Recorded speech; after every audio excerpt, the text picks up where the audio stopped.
Komisioneri shtetëror i zgjedhjeve Ilirian Celibashi raportoi të martën veprimtarinë institucionale të Komisionit Qendror të Zgjedhjeve për vitin 2024 në mbledhjen e përbashkët të Komisionit për Çështjet Ligjore dhe Administratën Publike me Komisionin për Nismat Qytetare, Bashkëpunimin dhe Mbikëqyrjen Institucionale. Celibashi tha se raporti i KQZ-s paraqet një analizë të plotë të veprimtarisë institucionale gjatë gjithë vitit, duke përfshirë përgatitjen për zgjedhjet parlamentare të 11 majit 2025, si dhe përgatitjet për zgjedhjet e pjesshme për kryetar të Bashkisë Himar të datës 4 gusht 2024.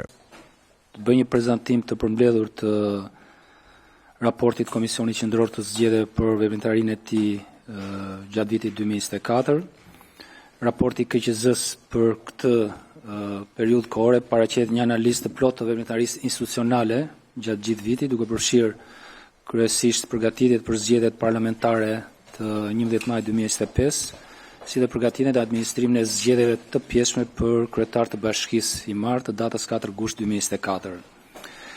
Gjatë periudhës së vitit 2024 dhe kryesisht në kuadër të përgatitjes së dy proceseve zgjedhore të cituara më sipër, u hartuan 216 akte nënligjore dhe 15 vendime të Komisionit Rregullator, të cilat rregulluan çështje si financimin e partive, përdorimin e teknologjisë zgjedhore, si dhe administrimin e zgjedhjeve në Himar. U krija një platformë re elektronike për raportimin e veprimtarive publike të institucioneve gjatë fushatës, një projekt ky i cili u realizohen në bashkëpunim me Këshillin e Evropës. U përmirësuan procedurat e votimit nga jashtë vendi dhe u përgatit infrastruktura teknologjike për votimin elektronik për zgjedhjet e pritshme që u mbajtën në 11 maj 2025. Gjatë vitit 2024 u shqyrtuan 25 kërkesa ankimore, kryesisht për çështjet të auditimit financiar të partive politike, por dhe ato që kishin të bënin me procesin zgjedhor të Himarës. Komisioni Ankime dhe Sanksioneve, pra KAS, shqyrtoi raste duke vendosur respektivisht masa administrative dhe gjoba si ndaj partive ashtu dhe ndaj kandidatëve apo dhe subjekteve të tjera të cilët ishin të angazhuar në procesin zgjedhor. Komisioneri shtetëror i zgjedhjeve foli për financimet e partive dhe fondet e KQZ-s. Celibashi bëri të ditur se vetëm 50 nga 132 parti politike dorëzuan në raportet financiare.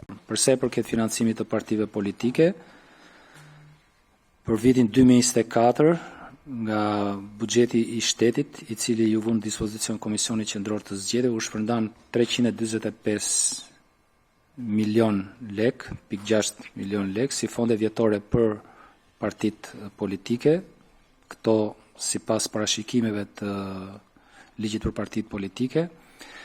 Për dijenin tuaj, vetëm 50 nga 132 parti politike dorëzuan raportet financiare për veprimtarinë e tyre politike apo edhe elektorale kur ka qenë rasti të vitit 2023.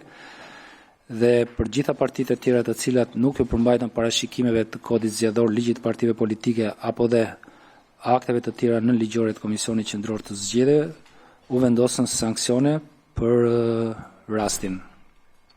Në kuadër të këtij procesi, Komisioni Qendror i Zgjedhjeve nëpërmjet një procedure transparente përzgjodhi 12 audituesit ligjor, të cilët bën gjithë procesin e verifikimit të raporteve financiare të partive politike. Për sa i përket buxhetit të Komisionit Qendror të Zgjedhjeve, fillimisht për Komisionin Qendror të Zgjedhjeve për buxhetin e vitit 2024 u alokuan nga Kuvendi i Shqipërisë dhe Këshilli i Ministrave 300 milion lek, por pas rishikimeve të cilat u imponuan si të tilla për shkak të përgatitjeve për procesin zgjedhor si të Himarës, po ashtu dhe të zgjedhjeve të 2025-s. Kjo shkoi në 650.9 milion lek, duke përfshirë të gjitha shpenzimet. Nga vlerësimi që u bën qoftë nëpërmjet institucione audituese të jashtme dhe të brendshme, është konstatuar një menaxhim korrekt i fondeve të buxhetore të Komisionit Qendror të Zgjedhjeve. Në vijim të fjalës së tij, kreu i KQZ-s, Ilirian Celibashi, ka komentuar sërish dekretin e presidentit Bajram Begaj, sa i takon zgjedhjeve të pjesshme që do të mbahen më 9 nëntor. Celibashi u përgjigj akuzave të opozitës duke thënë se KQZ nuk ka autoritetin për të vlerësuar kushtetutshmërinë e dekreteve të presidentit.